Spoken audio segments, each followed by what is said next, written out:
The wind was a blade, sharp and relentless, carving its way through the ancient pines of the mountain. Elias Vance felt it not as a foe, but as an old acquaintance, a familiar voice from a lifetime spent in the unforgiving places of the world. His dog, a sable German shepherd named Shadow, moved beside him with the silent, fluid grace of his namesake, his paws making almost no sound on the deepening snow. They were on their daily pilgrimage, a 4-mile loop that traced the spine of the ridge overlooking the valley where his life had begun and would likely end. It was on the return leg, as the flurries thickened into a blinding curtain of white, that Shadow stopped. The dog's ears swiveled, his body went rigid, and a low growl rumbled in his chest, a sound Elias had not heard in years. He placed a hand on the dog's neck, the thick fur a warm comfort against his cold-numbed fingers. "Easy, boy. What is it?" Shadow whined, a note of urgent concern, and nudged his nose toward a snowdrift piled against a granite outcrop. At first, Elias saw nothing but the swirling chaos of the blizzard. Then, a flicker of movement, a patch of digital camouflage, nearly indistinguishable from the frozen landscape. He moved closer, his old joints protesting the cold, and saw them. 2 figures, huddled together in a shallow, poorly constructed snow cave, their bodies dusted with a layer of fresh powder that threatened to become their tomb. They were soldiers, young, fit, but their faces were etched with the pale, tight lines of encroaching hypothermia.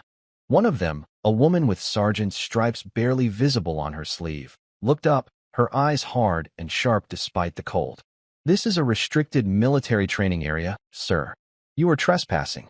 You need to leave immediately." Her voice was brittle, an attempt at authority fractured by chattering teeth. Elias simply looked at their shelter, his gaze missing nothing. "Your roof is too flat. It won't hold the weight of another foot of snow. You didn't pack the base. You'll lose all your heat to the ground." His words were quiet, measured, carrying no judgment, only fact. The sergeant, whose name tape read Rostova, pushed herself into a more upright position, a flash of indignant fire in her cold, weary eyes. "With all due respect, old man, we are United States Army Rangers. We are experts in winter survival. We don't need advice from a civilian who's wandered off a hiking trail." Her partner, a corporal named Miles, shivered violently but said nothing, her gaze fixed on the imposing stillness of the old man and his dog. Elias ignored the insult, his attention on the practicalities of their survival. He pointed with a leather-gloved finger toward a stand of birch trees 50 yards away. "That birch bark will catch a spark even when wet. Your fire pit is too exposed. The wind is stealing all your heat. Dig a trench and build a reflector wall." He spoke as if describing the weather, his tone unchanging. Rostova's patience, already worn thin by the cold and the grueling pace of their seer exercise, finally snapped. "Listen to me," she hissed, her voice a venomous whisper against the wind's howl. "I am Sergeant Eva Rostova. This is Operation Winterforge. It is a classified exercise. Your presence here compromises everything. I am giving you a direct order to vacate this area now." Elias met her glare, and for a fleeting moment, the unassuming facade of a simple mountain dweller receded. In his pale blue eyes, she saw something ancient and hard, like glacial ice. "You're not in a position to give anyone orders, Sergeant," he said, his voice still quiet, but now imbued with a weight that seemed to press down on the very air.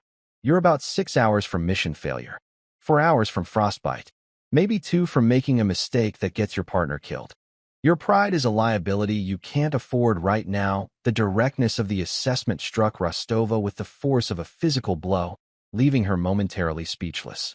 She had been evaluated by the most ruthless instructors at Ranger School, but never had she been so thoroughly and quietly dismantled by a civilian.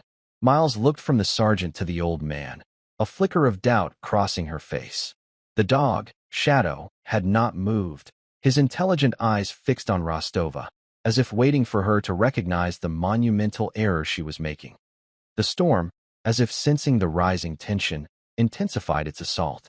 The world dissolved into a maelstrom of white, erasing the landscape and muffling all sound save for the wind's scream.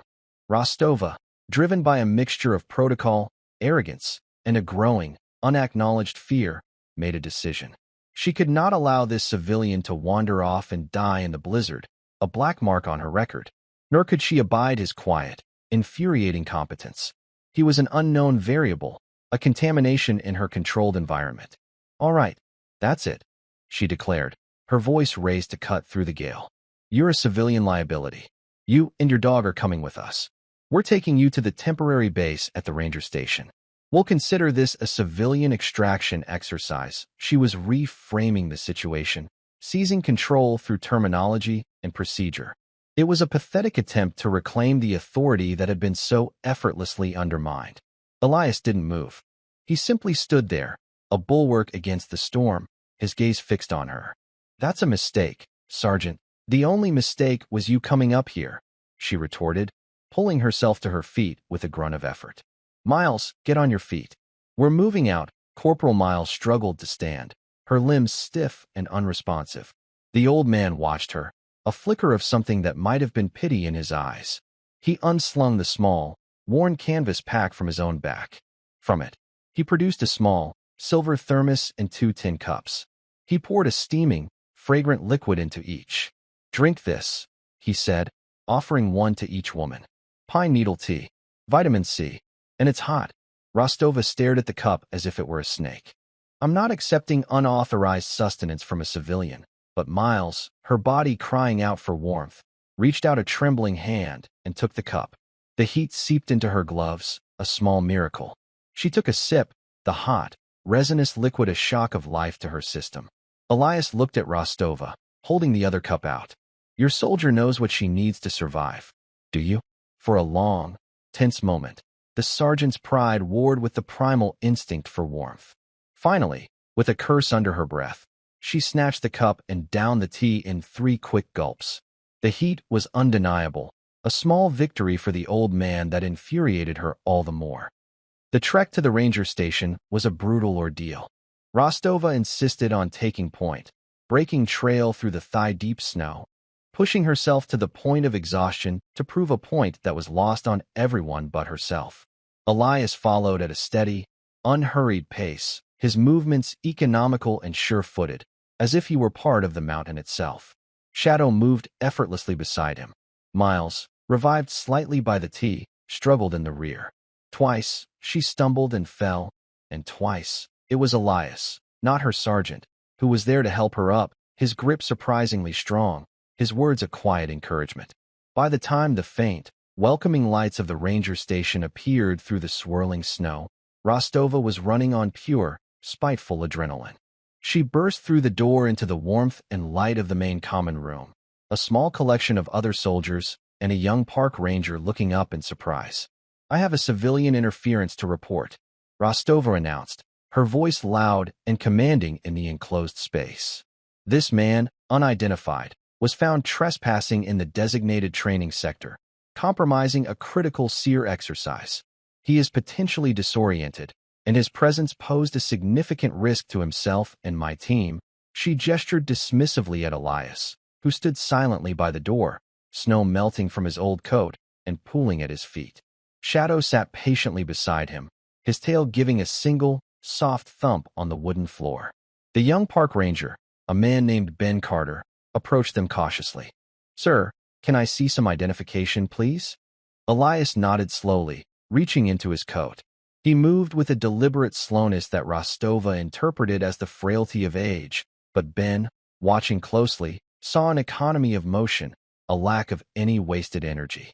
It was the kind of stillness he had seen once before, in a documentary about apex predators. The old man produced a worn leather wallet and handed over a simple, state-issued driver's license. "Elias Vance," Ben read aloud, typing the name into his computer terminal. The name meant nothing. Just a local resident with an address a few miles down the mountain. As Ben handed the license back, Elias's jacket sleeve slid back an inch.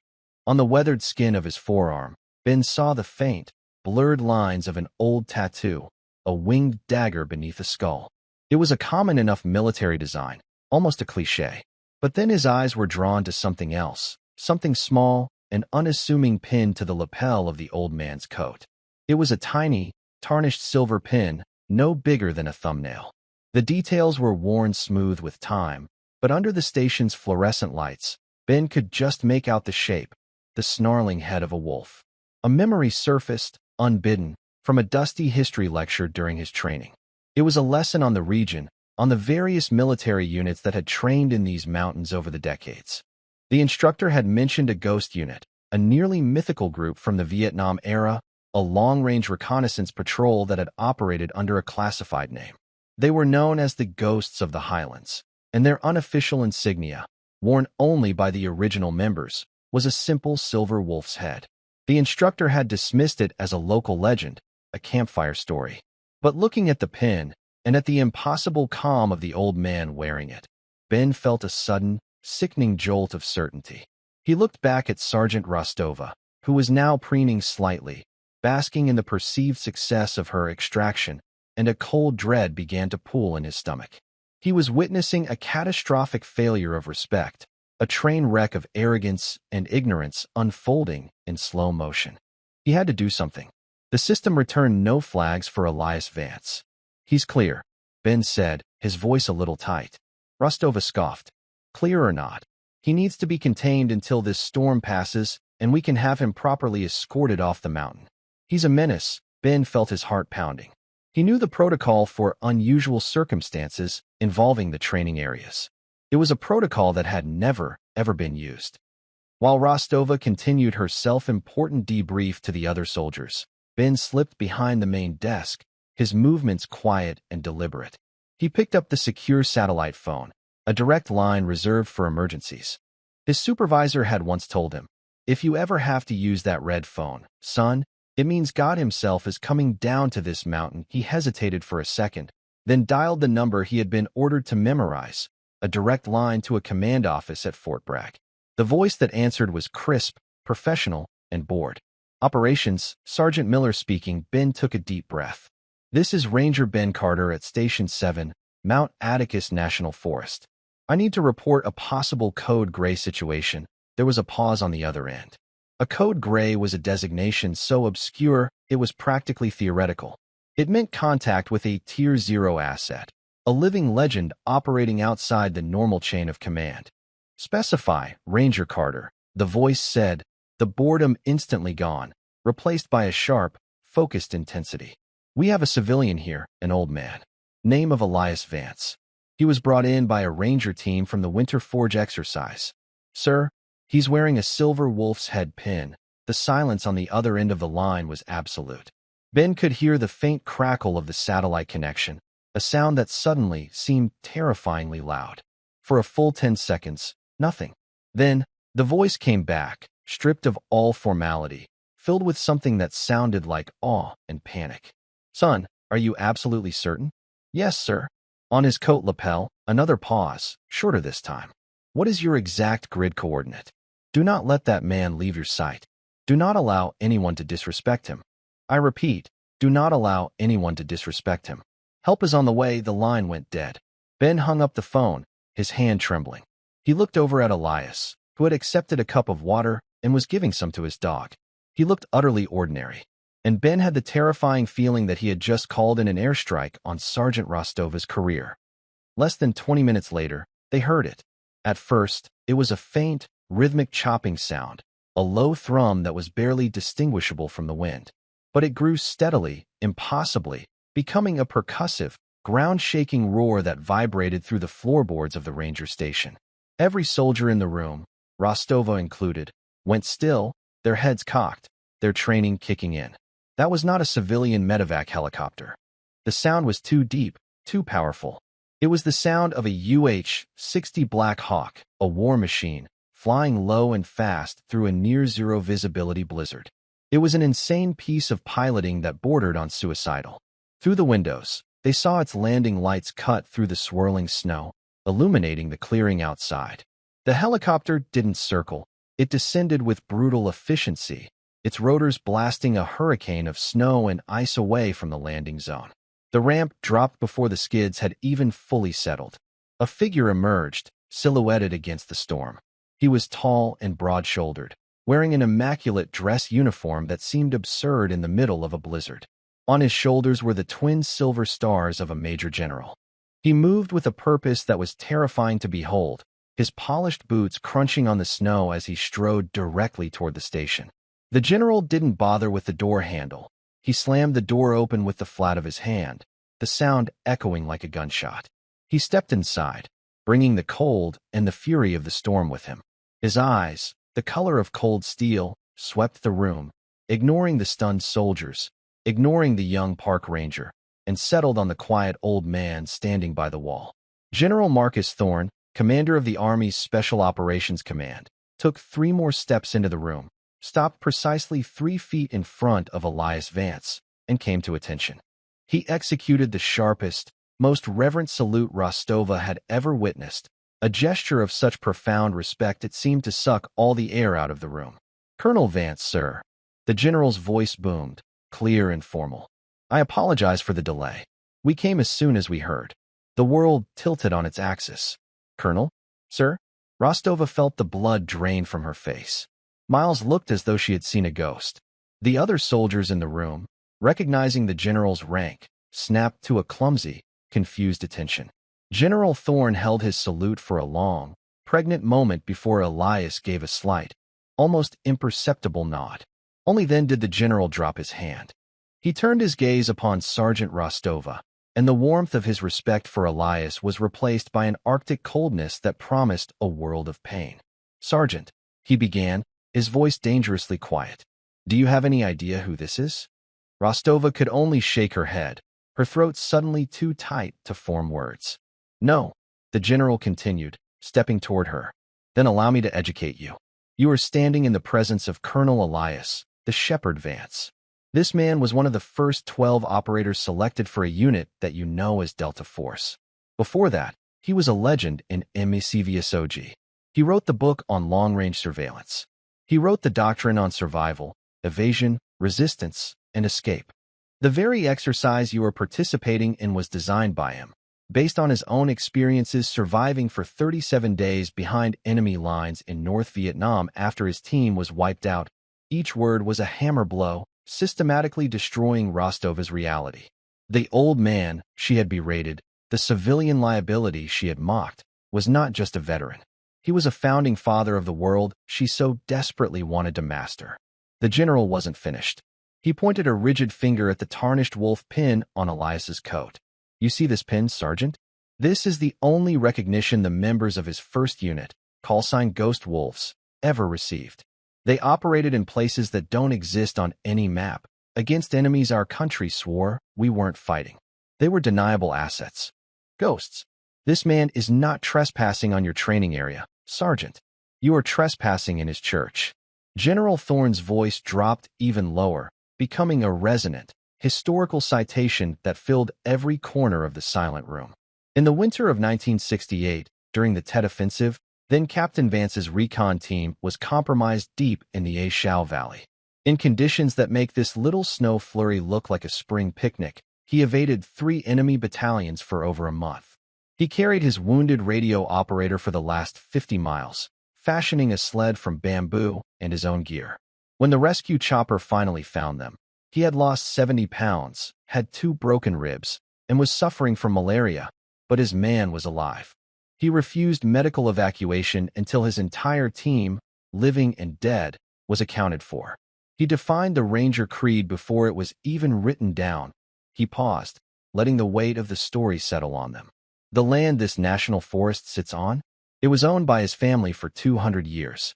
He donated 10,000 acres of it to the United States government for one reason, and one reason only: to create a place where soldiers like you could train, could push yourselves to the limit, and learn to survive. It was donated with a single, legally binding stipulation: that Colonel Elias Vance and his descendants would have the right to walk this land, unbothered, for as long as they wished. He wasn't interfering with your exercise, Sergeant. He was observing. He was checking on his investment. He was making sure the next generation was worthy of the sacrifices his generation made. Rostova felt a profound and dizzying shame. It was a physical sensation, a crushing weight on her chest. She had not just disrespected an old man. She had desecrated a sacred trust. She had stood on hallowed ground, gifted to her by a living legend, and had been found utterly, disgracefully wanting. She finally looked at Elias, truly looked at him, and saw not an elderly civilian, but the embodiment of a history she had only ever read about in books. As the general's furious words hung in the air, a heavy silence descended upon the room. Rostova stood frozen, the architect of her own humiliation. It was Elias who broke the spell. He placed a gentle, steadying hand on General Thorne's arm. "They're good soldiers, Marcus," he said, his voice as calm and quiet as it had been on the mountain. "Just young, a little too proud. The mountain has a way of teaching you the difference between confidence and arrogance." He then turned his gaze to Rostova. There was no anger in his eyes, no satisfaction at her downfall. There was only a deep, quiet sadness, the look of a master craftsman seeing a fine tool misused. "Pride is a heavy rucksack, Sergeant," he said softly. "It's the first thing you should discard when you need to survive. It's useless weight. It will get you, and everyone who depends on you, killed." The simple words, delivered without malice, landed with more force than the general's entire tirade. They were not a reprimand. They were a lesson, the final, most important piece of her survival training, delivered by the master himself. She finally found her voice, a choked whisper. "Sir, I'm sorry," Elias simply nodded. "Learn from it. That's all any of us can do." General Thorne, still radiating a cold fury, motioned to one of the soldiers who had arrived with him. "Get the colonel and his dog on the bird. Take them home." He then turned back to Rostova and Miles. "You two will report to my office at Fort Bragg at 0800 on Monday. Your exercise is terminated. Your careers are under review." But again, Elias intervened. "No, Marcus," he said firmly. "Their exercise is not terminated. Their real training just began. Leave them here. Let them finish. Let them prove they learned something today." The general looked at his old friend, his mentor, and the fury in his eyes slowly subsided, replaced by a profound respect. He nodded curtly. "As you wish, sir." He turned back to the two rangers. "You heard him. Get your gear. Get back out there. And do not fail him again." Without another word, Elias Vance and his dog, Shadow, walked out into the storm and boarded the waiting Black Hawk, disappearing into the white fury as quickly as they had arrived. Left behind in the echoing silence, Rostova and Miles looked at each other, the shared experience of their profound humbling forming a new, unspoken bond between them. They had come to the mountain seeking to prove they were the best, the elite. Instead, the mountain, in the form of a quiet old man, had shown them they had not yet even begun to understand what true strength really was. They had met a ghost and been given a second chance.